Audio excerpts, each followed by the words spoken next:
बंगाल में अमन व अमान यानी पीस कायम रहे, इसको लेकर centre for piece and progress के जानिब से एक प्रोग्राम भारतीय भाषा परिषद में 16 मई को किया गया।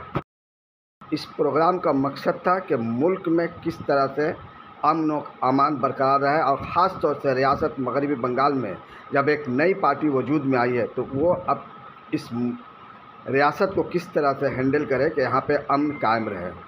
लोगों के बीच जिस तरह से हेट स्पीचेस आ रही है इनके बड़े बड़े लीडरों की, उस तरह की हेट स्पीच से न सिर्फ रियासत बल्कि पूरा मुल्क डिस्टर्ब होगा। लिहाजा इन तमाम बातों को गौर व फिक्र करते हुए एक इंटेलेक्चुअल की एक मीटिंग की गई ताकि वो आगे चलकर हुकूमत से राब्ता कायम करे और हुकूमत को सही और सीधा रास्ते पर चलने के लिए कह सके।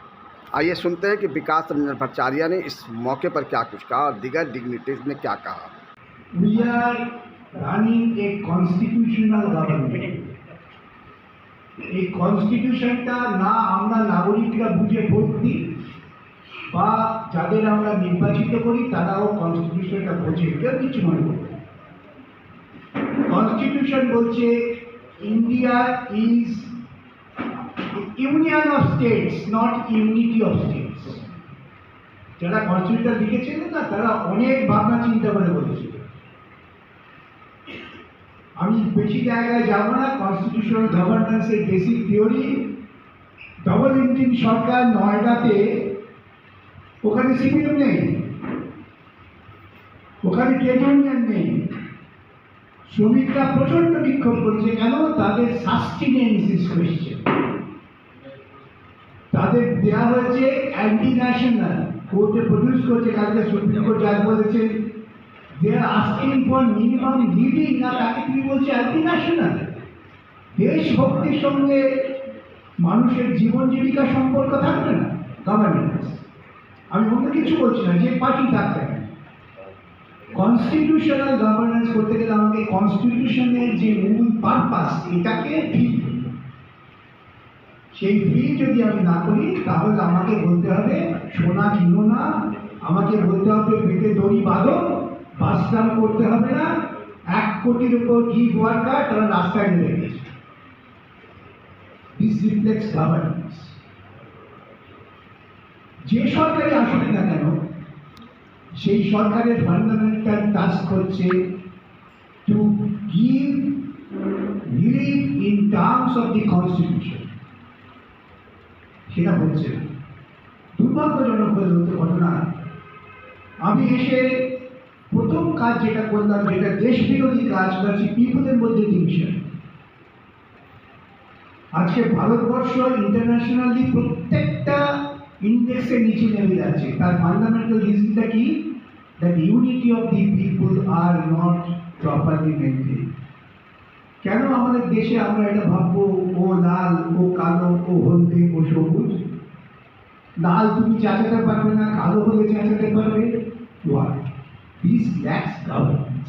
সুতরাং আমাদের প্রত্যেকে ভাবতে হবে, যারাই পাওয়ার আসবে, যে আমরা কনস্টিটিউশনটা ভাই এই বলেছে, কনস্টিটিউশন বলে আমি ওথ নিয়েছি, আমি constitutional principle of equality, fraternity, dignity of individual, right to freedom of speech, right to freedom of learning, এগুলোকে এনশিওর করি, আর কিছু। কিন্তু সেগুলো আমাদের দেশে ঘটছে না, সেটাই প্রবলেম। আমরা এটাই আশা করবো যেই ক্ষমতা আসুক না, please implement the constitutional perspectives, objectives and constitutional morality. That will give us peace. Thank you. What?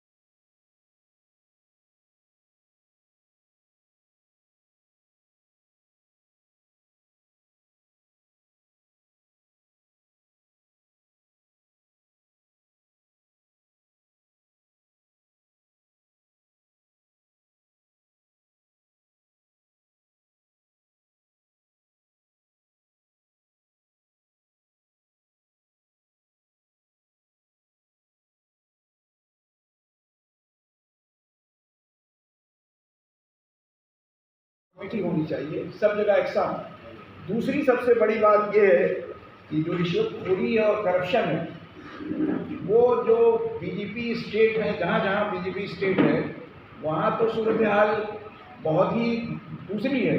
यानी ये कि जो लोग रिश्वतखोर थे, करप्ट थे, करप्शन में माहिर थे, उनको लाया गया है। हमारे जो इस वक्त सीएम हैं उनको भी लाया गया है, वो पहले बीजेपी में थे नहीं, तो उनको भी वॉशिंग मशीन में धो के चीफ मिनिस्टर बनाया गया है। तो करप्शन ख़त्म होगा ऐसी कोई सूरत नज़र नहीं आती है, रिश्वतखोरी ख़त्म होगी ऐसी कोई सूरत ख़त्म नहीं आती। आखिरी बात मुझे ये कहना है कि चैलेंजेस तो बहुत हैं, लेकिन सारे चैलेंजेस गिनाने से शायद हमारे बहुत से बीजेपी के दोस्त नाखुश हों, लेकिन हम वो चैलेंजेस नहीं गिराएंगे, बल्कि हम ये कहेंगे बीजेपी के लिए ये मौके हैं कि वो कोalition गवर्नमेंट नहीं है, वो डबल इंजन की सरकार है। अगर वो चाहे तो यूनिफॉर्मिटी लॉ में लाकर कानून का राज कायम करके वो चाहे तो सारे लोगों को खुश कर सकती है और थोड़ा राज उसका ज़्यादा दिनों तक हो सकता है। लेकिन निशानी ऐसी नज़र आ रही है कि वो सिर्फ उन लोगों के लिए गवर्नमेंट है जो उसको वोट दिए, और उनके लिए नहीं है जो उसको वोट किसी वजह से नहीं दिए हैं या नहीं देंगे। तो ये समझना कि जो ओथ लेते हैं लोग, वज़ीर लेते हैं, चीफ मिनिस्टर लेते हैं, एमएलए लेते हैं, उस ओथ के बिल्कुल खिलाफ काम जो होता है। यहाँ तक कि बीजेपी के एमएलए और वज़ीर ये कह रहे हैं कि हम उनका काम ही नहीं करेंगे जिन्होंने हमें वोट नहीं दिया। जाहिर है कि वो किसके एमएलए हैं, किसके वो चीफ मिनिस्टर है, किसकी गवर्नमेंट है, गोया उसकी गवर्नमेंट है जिसने उनको वोट दिया है, और जिसने वोट उनको नहीं दिया है उनकी गवर्नमेंट नहीं है। तो इस लिहाज से मेरे ख्याल से ये गवर्नमेंट जो है अगर वो कानून का राज नहीं करेगी तो वो अनडेमोक्रेटिक, अनकॉन्स्टिट्यूशनल गवर्नमेंट होगी, और मुल्क को कॉन्स्टिट्यूशनल और डेमोक्रेटिक और सेकुलर गवर्नमेंट की ज़रूरत है। Thank you very much. Bengali mindset और अर्बन और रूरल बंगाल की बात कर रहे हैं, और जब ये बात करते हैं कि अगले 5 साल के बाद क्या होगा, ये सब सपने और ख्वाब की बात है। हमारे सामने आज जो मुल्क का जो सिस्टम बनता जा रहा है, वो सिस्टम है कि आप जीते हुए इलेक्शन को छीन सकते हैं और कैंडिडेट को बैठा सकते हैं, कैंडिडेट को हरा सकते हैं, और पब्लिक की माइंडसेट अब कोई माना नहीं रखता है। मुमकिन हो कि अगले 5 साल बाद SIR की कोई और नई शक्ल आ जाए, कोई और 30-40 लाख लोगों को वोट छीनने का अधिकार छीन लिया जाए। इसलिए इस गुफ्तगू पर उलझने के बजाय कि 5 साल के बाद पब्लिक का क्या फैसला होगा और क्या नहीं होगा, और ये सवाल भी बहुत अहम नहीं है कि इस हुकूमत क्या सोच रही है। पहले हमें इस हुकूमत की जो थॉट है, हुकूमत की नहीं बल्कि इसकी जो मदर ऑर्गेनाइजेशन की जो थॉट है, उसका कैसे मुकाबला किया जाए, इस पर गौर करने की ज़रूरत है। जो फासिस्ट सोच है उसके कई धारे हैं, कई रूप हैं, और यहाँ पे कई सीनियर अफराद जो बता सकते हैं कि उस धारा की क्या सोच है, उसके क्या खतरनाक है। इसलिए इस गुफ्तगू पर न उलझेंगे, ज़मीन छीन लेंगे, मकान तोड़ देंगे, सब हेडिंग है, सब चीज़ें हैं।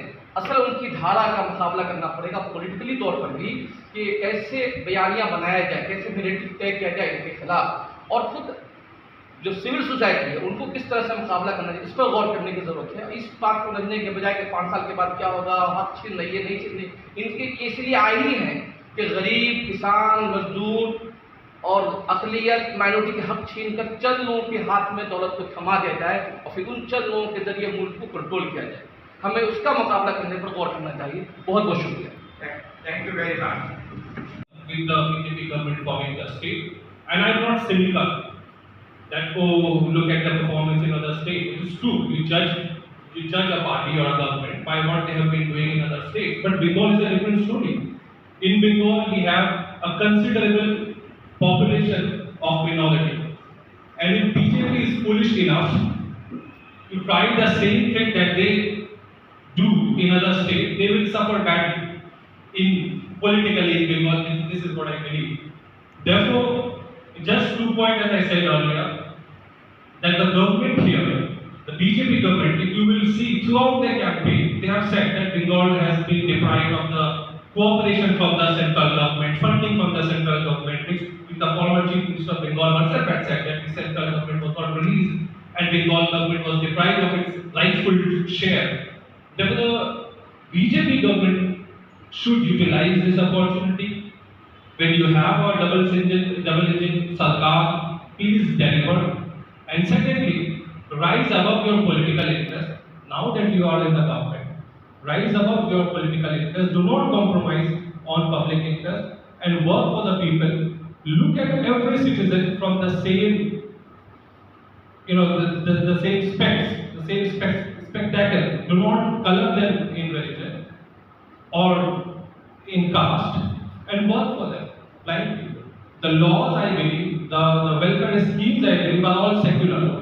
But the problem is, if it is implemented in a communal manner, then the purpose of the welfare scheme is defeated. Therefore, these are the only 2 points I had for the government, and I wish them all the very best. Thank you very much. Father Rosario, would you like to offer comments now or later? Later. Who would like to speak now? Please, just remember the time to speak, and then I invite who would like to speak. And then we have Professor Vikas Bhattacharya to offer his comments. Very good evening to all my friends present here. मैं बहुत शुक्रगुजार हूँ हमारे OP Shah साहब का कि इस सब मौके से वो गैदरिंग रखते हैं डिस्कशन के, और जो अभी नई गवर्नमेंट फॉर्म हुई है उसके चैलेंजेस एंड अपॉर्चुनिटीज़ के ऊपर जो बातें सामने आई हैं, बहुत खुशी हो रही है कि आज यहाँ political and non political intellectuals जमा हैं और बहुत मीठी बातें वो रख रहे हैं। लेकिन मेरा कहना है कि ये urban Bengal and rural Bengal दो बंगाल है जिनकी असल विचारधारा बहुत अलग है। अगर देखा जाए तो हम लोग यहाँ पर ज़्यादातर लोग अर्बन बंगाल के हैं और हम अपने मुताबिक जो हम सोच रहे हैं हम उसको प्रकट कर रहे हैं, किंतु रूरल बंगाल की बातें अगर देखा जाए तो बहुत अलग मिलेगा आपको। तो मैं जितना तक जानता हूँ बंगालीज को, क्योंकि मैं यहाँ पैदा हुआ, I am born in Calcutta, brought up, और बंगालीज के साथ मैंने ज़िंदगी गुजारी, सभी समाज के साथ मैंने ज़िंदगी गुजारी, और बंगाली जो माइंडसेट है, जिनकी विचारधारा को मैंने समझा, और यकीन मानिए तो मैं बहुत रिस्पेक्ट करता हूँ, बहुत कदर करता हूँ बंगाली विचारधारा की, क्योंकि ये वो सरजमीन है जहाँ से इनकलाब पैदा हुआ। तो बंगाली जो हैं वो नाजायज़ नाइंसाफ़ी पसंद नहीं करते हैं, ये एक आम बात बता रहा हूँ। और मैं कहना चाहता हूँ जो मौजूदा सरकार आई है उससे ये कहना चाहता हूँ कि people are watching you very closely. लोग आपके हर एक चीज़ को समझ रहे हैं, देख रहे हैं। अगर कोई ऐसा काम हुआ इस सरकार से जो पीपल्स फ्रेंडली नहीं है या उनके इच्छाओं के जो यहाँ के लोग जो चाहते हैं उसके खिलाफ हुआ, तो it is very much possible, मैं जो देख रहा हूँ और सुन रहा हूँ, कि 5 साल के बाद ये सरकार को लोग वोट आउट कर सकते हैं। तो मेरा यही कहना है आज की सरकार को, जो नई सरकार आई है, कि उनको समझना है कि यहाँ के लोग क्या चाहते हैं और पीपल्स फ्रेंडली होना और उनके समस्याओं को हल कैसे होगा वो करना। हर पॉलिटिकल पार्टी में कुछ अच्छाइयाँ हैं, कुछ बुराइयाँ हैं, और हमारी चॉइसेस जो हैं उनकी किसी अच्छाइयों को के मुताबिक हम उनको वोट देते हैं, किसी के कुछ और अच्छाइयों के मुताबिक वोट देते हैं। इसके माने नहीं होता कि जो लोग वोट नहीं दिए हैं अगर किसी पार्टी को तो उसको वो डिसओन करें। तो बहुत सारी पॉलिटिकल बातें ऐसे सामने आ रही हैं जिससे ये पता चल रहा है कि जिसने वोट दिया मैं उनके साथ हूँ, जिसने नहीं दिया मैं उनके साथ नहीं हूँ। इस किसी की वजह मैंने कभी कोई पॉलिटिकल पार्टी से सुना नहीं था, ये नई बात है। Thank you very much, I have put my views. मैं मौजूदा सरकार के इनके मार्गदर्शन जो उन्हीं की बात से मैं बात शुरू करूँगा कि वाजपेयी जी ने कहा था कि सरकार आएंगी, सरकार जाएंगी और सरकार चलती रहेगी, लेकिन ये देश रहना चाहिए, ये सेकुलरिज्म रहना चाहिए। ये हमारे लिए, देश के लिए एक सबक है। हम लोग बंगाल के लोगों ने चाहा था कि एक चेंज हो जाए, लेकिन ये चेंज अचानक से इतना धमाकेदार चेंज नहीं चाहते थे। बहरहाल हम उम्मीद करते हैं नई सरकार से कि वो अच्छा विजन लेकर कॉमन मैन की काम करके जो पिछला 15 साल या 35 साल का हवाला ले रहे, ठीक है, हम लोग चाहते हैं कि एक डिसिप्लिन में काम हो, लेकिन आप किसी को खुश करने के लिए एक माहौल ना बनाएं, बल्कि एक गुड गवर्नेंस के साथ में आप काम करें। डॉक्टर सफार साहब ने कहा कि हेल्थ के बारे में जरूरी है कि हमारा जो हेल्थ सिस्टम है, चाहे लक्ष्मी भंडार था या आयुष्मान भारत है, तो ये एक एजेंसीज को, जो इंश्योरेंस एजेंसीज को फायदा हो रहा है और गवर्नमेंट हॉस्पिटल को फायदा हो रहा है। तो सरकार के पास जगह है, इंफ्रास्ट्रक्चर है। अभी जो डबल इंजन सरकार है, हॉस्पिटल बनाए, मॉडर्न हॉस्पिटल बनाए और वहाँ पर लोगों को ये आयुष्मान भारत में तो बहुत सख्त हुआ है कि हर लोग इससे फायदा नहीं उठा सकते। पता नहीं अभी इम्प्लीमेंट होने के बाद समझ में आएगा कितने लोग। तो थैंक यू के लक्ष्मी भंडार में लिखा कि इसमें बंगाल के तमाम लोग, सॉरी, साथ ही तमाम लोग को 9 करोड़ लोग तो फायदा उठा रहे थे, लेकिन इसमें कितना लोग तो फायदा उठाएंगे, क्योंकि किसी का पक्का मकान है तो उनको नहीं मिलेगा, अगर एक 2 व्हीलर है तो नहीं मिलेगा। बहुत सारा कंडीशन है। अभी नया क्या है ये पता नहीं, अभी आने के बाद समझ में आए। हम उम्मीद करते हैं कि हम लोग भी इस देश के हजारों साल से एक संस्कृति है हिंदू मुसलमानों का, और जो भाईचारा आप मैं इस काम को विशाल जी और विमल जी और यहाँ तमाम लोगों ने जो ऑर्गेनाइज किया, मैं आपको मुबारकबाद देता हूँ कि वक्त को बहुत जल्द आप जज किए और आपने ये काम को यहाँ पर लोगों को बुलाया। और मैं चाहता हूँ कि इस तरह का डिस्कशन मुख्तलिफ लोगों को, कम्युनिटी को लेकर इस तरह चले, और एक जो माहौल बंगाल का जो है संस्कृति है, जो पूरे देश में इसको बहुत प्यार से देखता है कि आमना बंगाली, तो उसको अगर हम आगे ले चलते हैं तो हम समझते हैं कि सुधार बंगाल हमारा फिर आएगा। चाहे जो भी सरकार हो, सरकार आए, चाहे सरकार तो आती जाती रहेगी, लेकिन हम, हमारा देश, हमारा मोहब्बत ये रहना चाहिए। शुक्रिया।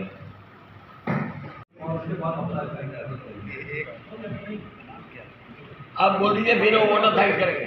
थोड़ा आप बोल दीजिए, आप थोड़ा कंक्लूडिंग रिमार्क कर दीजिए, फिर वो वोटर थैंक करेंगे।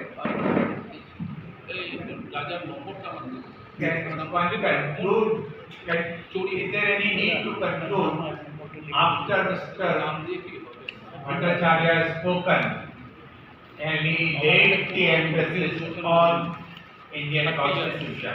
He says what we need to do is preserve and protect the Indian Constitution in totality.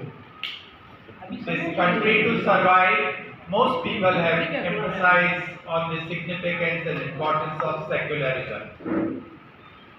I had the privilege of having a young MP from Bangladesh at my residence yesterday.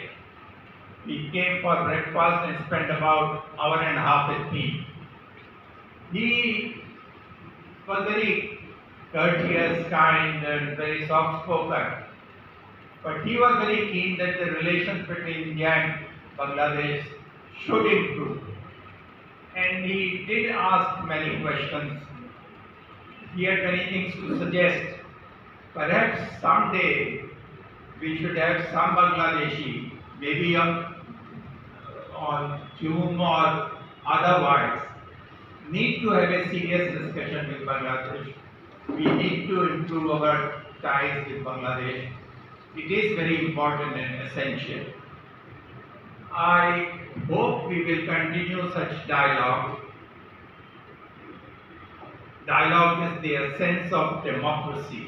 You can't have democracy without honest, sincere dialogue. And in any dialogue, everyone cannot agree on the same point of view. There will be differences. And Mr. Raja doesn't need to be worried on this issue that there are differences. All what he needs to do is that he takes the message from all people who are sitting here, who offered their comments, and he should take it to his people and say, these are the things that the people are thinking about it, and maybe you will be able to do it. I have said one thing, sir. I have said one thing, that I assure you all that these things, that differences you feel that are there, they will not be. Congress I extend thanks to all, including Paul Halim Saab, Dattari, and Vikas Bhattacharya, sparing me your valuable time and be with us. It is indeed a very participating, thought-provoking discussion where a sense of democracy discussion is still prevail. Let's hope in days to come we'll continue the same way, we'll continue to discuss. Let's hope that we all will be able to serve our society nation smartly, beautifully, and involving everyone. Thank you very much. आप सबका बहुत धन्यवाद. फिर दोबारा मिलते हैं. आप बहुत बहुत धन्यवाद. आप बुलाते हैं मीटिंग, हमको भी बुलाए. मैं टॉपिक के ऊपर 2-3 सेंटेंस कहना चाहता हूँ. Challenging and opportunities for the new government in West Bengal. New government, what is the challenges?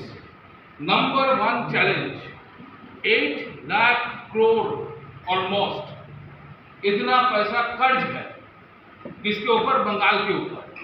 ये पहला चैलेंज है. हम सब कर देंगे वो तो अच्छा है, चुनाव ही तो होते रहता है, लेकिन अभी क्या करें? गवर्नमेंट को तो कुछ निकलना चाहिए. चैलेंज की बात मैं कर रहा हूं. फिर माइग्रेशन, ये देश का एकमात्र राज्य है राजाजी, अब तो पश्चिम भारत के, जहां से फिजिकल लेबर और ब्रेन ड्रेन दोनों हो रहा है. बिहार से तो फिजिकल लेबर जा रहा है, बंगाल से ब्रेन ड्रेन. आज से 50 साल यानी 100 साल, 150 साल पहले तमाम हिंदुस्तान से लोग रोटी रोजी, इलाज, फिर पढ़ाई लिखाई के लिए कलकत्ता यानी बंगाल में आते थे. अभी एक्सोडस भग रहा है. पहले शॉर्ट कट लगता था, ये ओल्ड एज होम है, अभी कलकत्ता शहर ओल्ड एज हो गया, पूरा बंगाल ओल्ड एज होम हो गया. चलिए ये कैसे किया जाए? रोटी रोजी बंगाल में कैसे? हम नहीं चाहते हैं. अभी गुजरात से लोग आए, अरे आएंगे तो बहुत भयंकर होगा, उसी बात में बात करते हैं. दूसरी बात है स्टैग्नेशन. अभी कहना जरूरी है, Bengal economy is total stagnant. Orissa in 2025-26 will surpass Bengal in per capita income. जब ये आ जाएगा पूरा, तो बैकवर्ड स्टेट है. और ईस्टर्न जोन में इसी में 3 अहम जो स्टेट है, बिहार, उड़ीसा, झारखंड, बंगाल. हम नॉर्थ ईस्ट को नहीं पकड़ रहे, बंगाल लेकिन अभी झारखंड के साथ और बिहार के साथ गिना जाएगा. ये जान लीजिए, ये स्थिति हो गया. उड़ीसा आपके आगे निकल जा रहा है. और एक चीज मैं बता रहा हूँ, ये तो चैलेंजेस है. आप सबसे बड़ा चैलेंज जो है ना, अभी तो मंदिर मस्जिद खूब हुआ है, चलेगा, बांटो, लूटो, खाओ, नहीं खाओ, बढ़ाओ, बनाओ, सत्ता में आओ, वो अलग बात है. लेकिन बात यह है, अभी तो करना पड़ेगा. करो, नहीं करो तो each day you are under scrutiny. मैं और 2 चीज वार्निंग कर देता हूं, जो मैं चैलेंज कहता हूं. चैलेंज ना केवल गवर्नमेंट के सामने, हम लोग के सबके सामने. स्पेशल इकोनॉमिक जोन का डिक्लेरेशन तो हो चुका है, न्यूज़पेपर में हमने पढ़ा है, शायद सबको देखना पड़ेगा. बंगाल फिर ना, मतलब land shark, western land shark. Western मतलब अभी अंग्रेज नहीं है, इस देश में कई है जो हजारों लाखों करोड़ का मालिक हो गया पिछले 10-12 साल. उसी के हाथ में बंगाल का पूरा जमीन न बिक जाए. 2.77% is the land area of Bengal and more than 8% is the population. This is one challenge. Second challenge, ये बोल के मैं खत्म कर देता हूँ. ये नेशनल माफिया गैंग बंगाल में ऑपरेट करना चालू है. हम समझ बूझ के कह रहे हैं. सुनिए ना, अभी तक मुंडेर से बंदूक आता था, 2-4 बदमाश लोग आके लूटपाट करके खून खराबी करके चले जाते. आप समझ रहे हैं, वुड बी चीफ मिनिस्टर का पीए का मर्डर हो रहा है. बहुत साधारण केस नहीं है. नहीं, अभी तक कोई ट्रेस नहीं. नहीं, ट्रेस नहीं. Perhaps whole inhabitants of this state may not be under danger of survival even. ये चैलेंज है. हम चाहते हैं भाई 5 साल आप रहे, 27 के बाद अगर ना रहे तो अलग बात है. 27 यूपी के चुनाव होंगे, चलिए, हाँ वो तो अलग बात है. लेकिन आ गए तो आ गए. लोगों ने चाहे थे कुछ, ऊपर से भी कुछ थोपा गए. जो है स्वीकार है, पर तो कुछ नहीं रहे, कर नहीं सकते. अगर सुप्रीम कोर्ट माम है, करीब 30 लाख लोगों को चुनाव में हिस्सा नहीं देने दिया है, एक आदमी को भी नहीं देने दिया है, तो ये नाइंसाफी है, इनजस्टिस है। बड़े हमारा तो ही is the authority of law.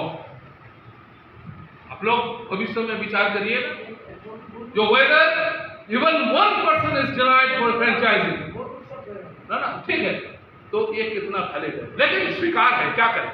Ji ji, thank you, नमस्कार।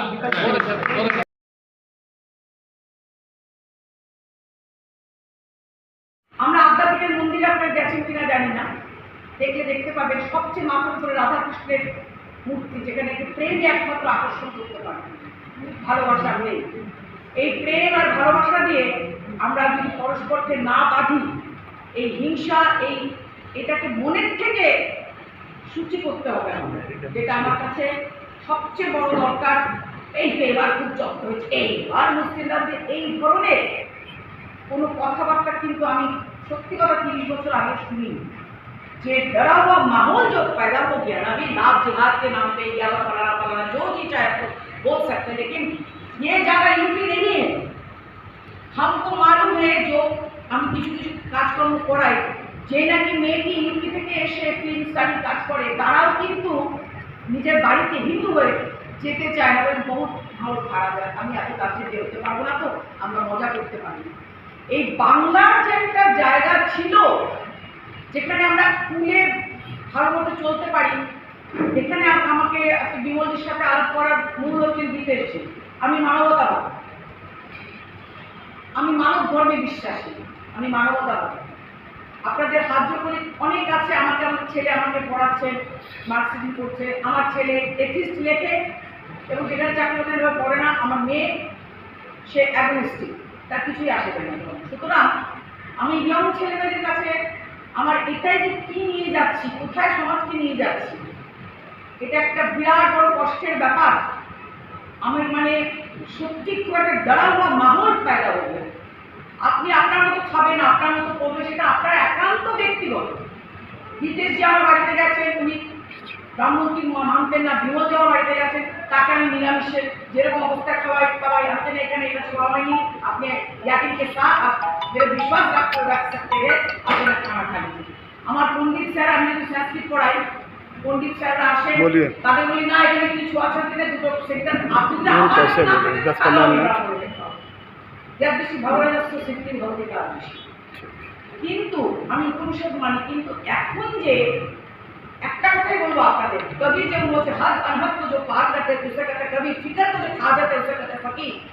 हम फिक्र को खा गया, लेकिन इतना बड़ा डरा हुआ माहौल जो बना हुआ है, ये बहुत खराब है। आप लोग सिर्फ सब लोग से मिलते घर में भी जाकर आप लोग यही अच्छी कि भाई तुम्हारा जैसे जियो, চেঞ্জি বাচ্চা, এই বাচ্চা, সেই বাচ্চা, তা না, তারা জানে প্রতিবাদ করতে। আমি যাদবপুরের গেস্ট ফ্যাকাল্টি হিসেবে আছি, আমি পারফর্মিং আর্ট পড়াই। আমার মনে হয় আমাদের সময় এসে গেছে, আমাদের মানে সত্যিকার এতটা কিন্তু ভাবিনি, এতটা কিন্তু কষ্ট পাইনি যে কষ্টটা এখন পাচ্ছি। 33 বছর পর যে আমি যে কষ্টটা পাচ্ছি মানসিক দিক থেকে, সেটা কিন্তু এত তো হ্যাঁ ঘর ভাড়া পাইনি, কেউ আমাকে কোনো মুসলিমদের বিন্দি क्यों लगाते हैं, ये भी है हमारा हाल है, धोबी का कुत्ता ना घर का ना घाट का, वो बात सही है, हमको वही मालूम। लेकिन ये जो माहौल जो हम लोग बना रखे हैं ना, लेकिन हम जी सकते थे। ओरिएंटल कॉन्फ्रेंस भी गए, संस्कृत के लिए सब जगह जाते हैं और बोल भी सकते हैं, ठीक है। आज का जो माहौल बना है ये ठीक नहीं हो रहा है, बहुत कष्ट झेल रहे हैं सबके तरफ से। हम लोग की तरफ जो इंसान है ना, तो इंसान की इंसानियत के दोष से बढ़ना चाहती है तो है, गरीबी है, सब कुछ, ये सब कुछ नहीं देखता है, एक धर्म के नाम में सब कुछ लगा है। আমরা নজরুলের গান পড়েছি, এত কিছু পড়ার পরে এই চেতনাটা আনতে পারছি না। एक ही गुलदस्ता में एक ही फूल देखना अच्छा नहीं लगता, पूरा भांज देखने में सुंदर लगता है। एक ही जगह एक ही तरह सब देखेंगे तो बहुत खराब लगता है, तरह तरह के फूल देखने में अच्छा लगता है। भैया हमारा कहने का मतलब है कमेटी होनी चाहिए सब जगह एक साथ। दूसरी सबसे बड़ी बात ये है कि जो रिश्वतखोरी और करप्शन है, वो जो बीजेपी स्टेट है, जहाँ जहाँ बीजेपी स्टेट है, वहाँ तो सूरत हाल बहुत ही दूसरी है। यानी ये कि जो लोग रिश्वतखोर थे, करप्ट थे, करप्शन में माहिर थे, उनको लाया गया है। हमारे जो इस वक्त सीएम हैं उनको भी लाया गया है, वो पहले बीजेपी में थे नहीं, तो उनको भी वॉशिंग मशीन में धो के चीफ मिनिस्टर बनाया गया है। तो करप्शन खत्म होगा ऐसी कोई सूरत नज़र नहीं आती है, रिश्वतखोरी खत्म होगी ऐसी कोई सूरत खत्म नहीं आती।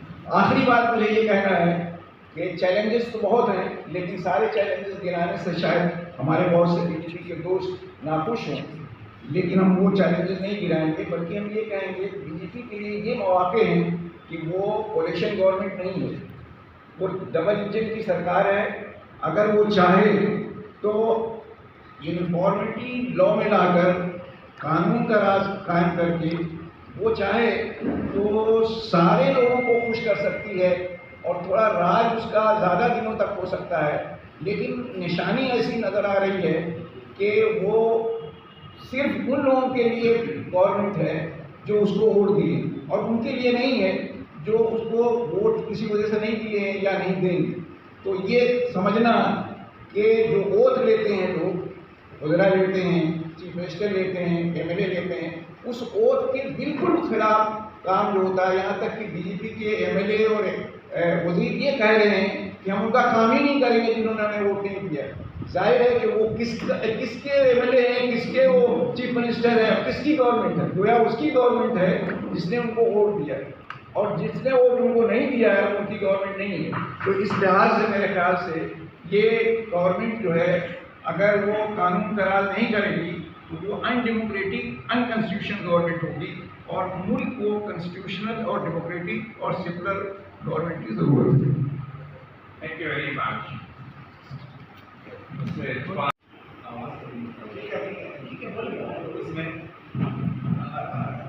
इसमें सबसे बड़ा चैलेंज ये है कि ये जो जितने भी हम कंटेंट क्रिएटर्स देखते हैं, यूट्यूबर्स देखते हैं, IT एक्ट में अमेंडमेंट होकर अब टेबल हो चुका है, शायद ये इम्प्लीमेंट हो भी जाए बहुत जल्द, जिसकी वजह से ऐसा भी हो सकता है कि बहुत सारे मीम्स जो हम लोग देखते हैं और बहुत सारी स्टोरीज जो हम देखते हैं, अब उसमें सीधा गवर्नमेंट का इंटरफेरेंस होगा और 3 घंटे के अंदर, in 3 hours we have to take from the story और take from that particular content.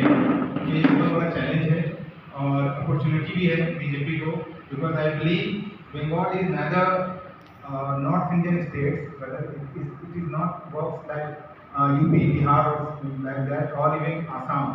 It is completely different state and very first time BJP has got the opportunity. तो ये फ्रीडम ऑफ स्पीच पे किस तरह से काम करेगी ये हमें देखना होगा, और यहाँ पे जो आज़ादी लिखने पढ़ने की रहती है, इस तरह के इवेंट्स की भी जो रहती है, उसको बीजेपी किस तरह से हैंडल करती है ये भी हमें देखना होगा। तो being a journalist I am very much curious how they act, और अभी तक जो बहुत सारी चीज़ें हुई हैं, मुझे अनफॉर्चुनेटली यही लग रहा है कि बीजेपी अपने पुराने स्टाइल से बाहर नहीं निकल पा रही है, लेकिन मैं उम्मीद करता हूँ at least in terms of freedom of speech we will have that freedom continue and we will be able to write as much as we can. मेरा ऐसा मानना है कि ये जो इलेक्शंस हुए हैं अभी, इन इलेक्शंस में ऐसी कुछ घटनाएं घटी हैं जो इलेक्शन रिजल्ट से बहुत परे हैं और बहुत गंभीर हैं। हमारे यहाँ के जो ब्रॉडकास्टर्स हैं वो परिणामों के बारे में तो किसी हद तक बता देते हैं, लेकिन समाज में आइडियोलॉजिकली किस प्रकार का जहर घुला गया है इस बारे में नहीं बताते। और यहाँ पर जो जब से ये चुनाव प्रक्रिया लागू हुई है, इसे हम किसी भी एंगल से, किसी भी तर्क से और किसी भी दृष्टिकोण से लोकतांत्रिक प्रक्रिया नहीं कह सकते। 90 लाख लोगों को उनके वोटिंग राइट से वंचित कर दिया गया, ना सुप्रीम कोर्ट कुछ कर पाया, ना केंद्र सरकार कुछ कर पाई, ना ही राज्य सरकार कुछ कर पाए, और ले इतने सारे लोग अपने वोटिंग राइट से वंचित हो गए। हमारे अब इसको ये आप लोगों ने डिसाइड करना है कि इसका जो रिजल्ट आया है ये जनादेश का रिजल्ट है या ज्ञानेश का रिजल्ट है, ये आप लोगों ने डिसाइड करना है। क्योंकि हमारी जो फाइनेंस मिनिस्टर है निर्मला सीतारमण, उनके हस्बैंड बहुत अच्छे इकोनॉमिस्ट हैं मिस्टर प्रभाकर, उन्होंने कहा है कि ये जो SIR है ये ब्लडलेस पॉलिटिकल मैसेकर है, एक रक्तहीन राजनीतिक नरसंहार है। कारण 2 बार अखिलेश यादव हार गए, 2 बार तेजस्वी यादव हार गए। महाराष्ट्र में वहाँ के चाणक्य कहने वाले शरद पवार की पार्टी कहाँ गई पता नहीं, वहाँ के बाहुबली उद्धव ठाकरे वो भी टूट गए, दिल्ली से केजरीवाल उजड़ गए, मद्रास में स्टालिन चले गए, उड़ीसा में नवीन पटनायक चले गए और लास्ट में ममता बनर्जी का एक मजबूत किला जो 15 साल से था वो चला गया। तो ये कारण क्या है? JP नड्डा जब पिछली बार बिहार में गए थे तो उन्होंने एक बात कही थी बड़ी क्लियर कि जो क्षेत्रीय पार्टियां हैं इनका खात्मा होना बहुत ज़रूरी है, क्योंकि ये जो सरकार है ये गोलवालकर की विचारधारा के ऊपर भारत को तैयार कर रही है। उसके लिए इन्हें संघवाद का खात्मा, क्षेत्रीय पार्टियों का खात्मा और संपूर्ण शक्ति को एक ही सरकार में केंद्रित करने का इनका प्लान है। अगर आप सही मानने से यहाँ पर लॉ एंड ऑर्डर इतना खराब नहीं है कि आपको एक सिंघम यूपी से पकड़ के लाना पड़े, अजयपाल शर्मा भेजना है उसे मणिपुर में भेजिए ताकि सही में कोई रिजल्ट आए। यहाँ तो ऐसे हालात नहीं हैं। और भी हम देख रहे हैं हमारी जो GDP है, जैसे भाई साहब ने बताया था वो $4.15 ट्रिलियन है, वही हमारे पड़ोसी चाइना की $20 ट्रिलियन से भी अधिक है। वो रोटियाँ बांटते हैं वहाँ बहुत कम, लगभग उनका जो एस्टीमेट है वो $15 बिलियन का है और हम यहाँ पर बांट रहे हैं $110 बिलियन का। तो आर्थिक स्थिति तो कमज़ोर होनी है। ये जो आर्थिक स्थिति आज डामाडोल है और जिसके लिए आज तरह तरह के बयान दिए जा रहे हैं, सोना मत खरीदे, ये मत करें, वो मत करें, इससे पता लगता है कि कहीं ना कहीं इंटरनल इकोनॉमिक इमरजेंसी लगी हुई है। तो हमें इसके बारे में सोचना होगा। ये हम भी जानते हैं कि भारत में सबसे बड़ा धंधा राजनीति धर्म का है, दूसरा राजनीति का है और तीसरा दलाली का है, और ये तीनों टैक्स फ्री है। सबसे बड़ी बात है कि तीनों टैक्स फ्री है। मुझे जब टाइम हो गया है तो मैं इतना सा कहना चाहूँगा कि सबका भला हो, ऐसा ही कर्म होना चाहिए, एक इंसानियत ही मानव का धर्म होना चाहिए। Thank you.